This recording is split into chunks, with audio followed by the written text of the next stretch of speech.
Thank you. Thank you very much, Principal Secretary, the Chairman, Kcse, the Chairman of Teacher Service Commission, all the Minister of Education officials present here, the President of the International Confederation of the Principals, all delegates present here, my friend from Swaziland, and all the officials who have come.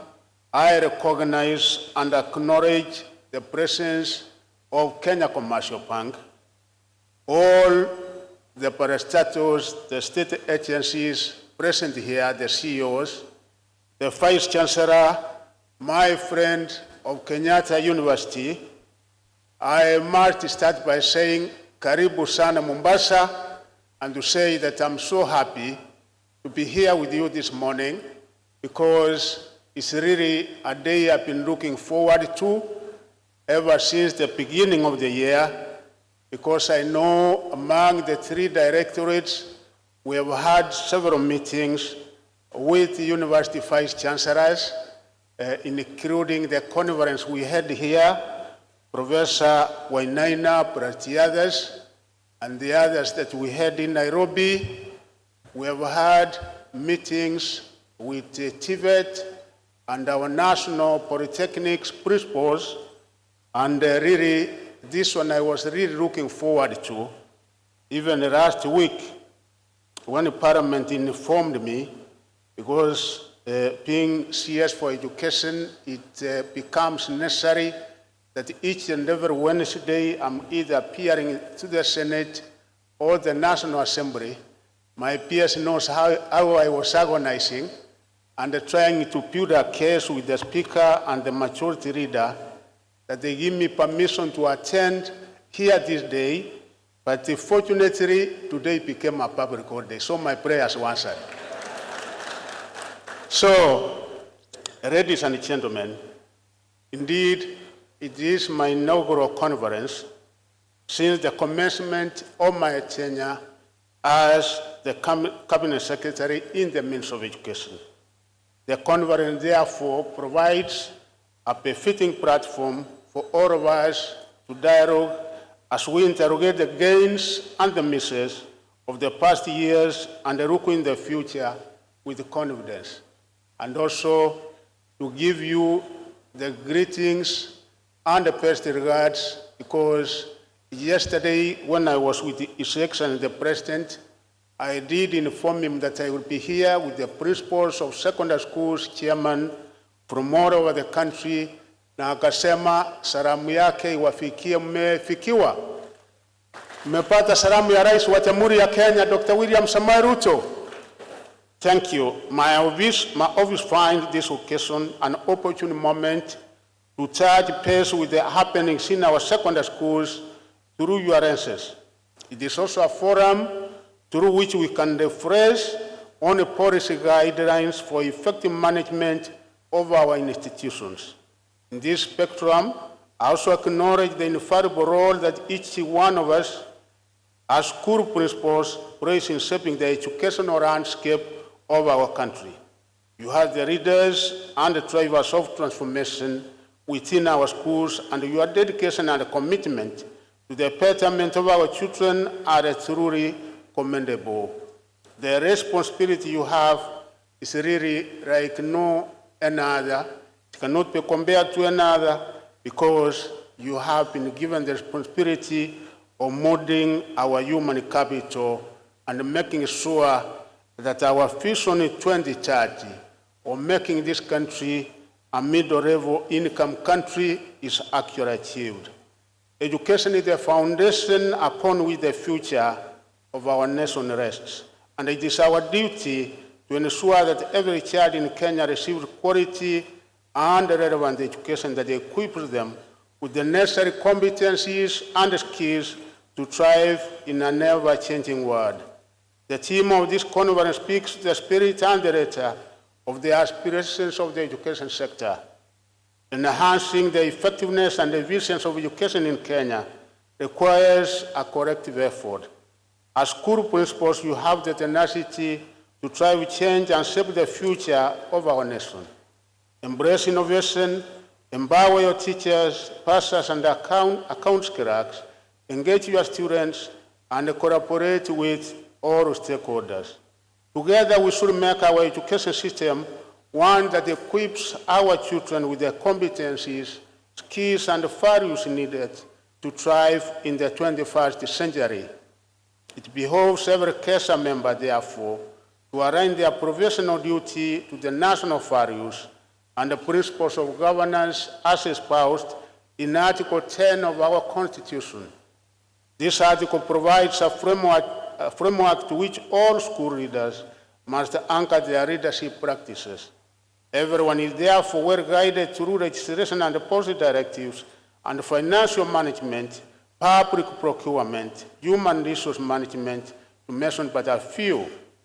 Where a policy lacuna exists, we will continue to seal the gaps by generating appropriate guidance. This conference is very by far in pinpointing such areas of policy need that impact your jurisdiction. My office promises to address issues, resolutions, and recommendations arising from this gathering. Ladies and gentlemen, our schools exist for the sole purpose of safeguarding our future, the children of Kenya. It is your duty as school principals to provide leadership that promotes learning outcomes. The current focus is on developing an all-round learner, not only endowed with intellect, but also one who is equipped with skills and values for self-management. For us to accelerate performance in schools, we need to direct resources to activities that contribute directly to realization of envisaged learning outcomes. First, you take center stage in the instructional leadership, providing mentorship to all in a deliberate and purposed manner, providing leadership in enhancing learner welfare, and ensuring effective curriculum implementation. This calls for not only your physical presence in schools, but also the establishment of structures that promote your awareness of the institution. Secondly, we are team leaders. More often than not, you will agree the fact that the seemingly top-performing schools are as a result of the synergy of various teams. You therefore need to create an enabling environment for teams to function and be productive. Identify team members' strengths, tap on their multiple intelligences, enhance their capacity, motivate for performance, guide and sanction unattainable results. Above all, create an environment that is serene, one that promotes productivity where your team members, whether technical or non-technical staff, will feel valued and appreciated. A positive human resource pool is instrumental in guiding utilization of other resources in an institution of learning. Thirdly, let each school be a learning institution where individual members are in constant state of renewing their knowledge and skills. Create an environment that encourages professional development, support professional learning communities between institutions, encourage peer support, especially among teachers. Purpose and oversee mentorship programs, especially where young teachers are introduced in your schools. Put in place institutional-based quality assurance mechanisms for self-assessment. These measures, I believe, will upscale growth and performance through enhancement and the transfer of expertise. This financial year, the education sector, as was read in the budget the other week, received the highest share of the national government's budget, which is Kenya shillings 628.6 billion. 628.6 billion. This is a record 29% of the total budget. It is an increase from the 544.4 billion that was allocated to the sector in the last financial year. That is the year 2022, 2023. This is an enormous chunk of the national budget that was entrusted to us, the education sector. Indeed, it was a new record, and for a good reason, to improve the quality of education in the country.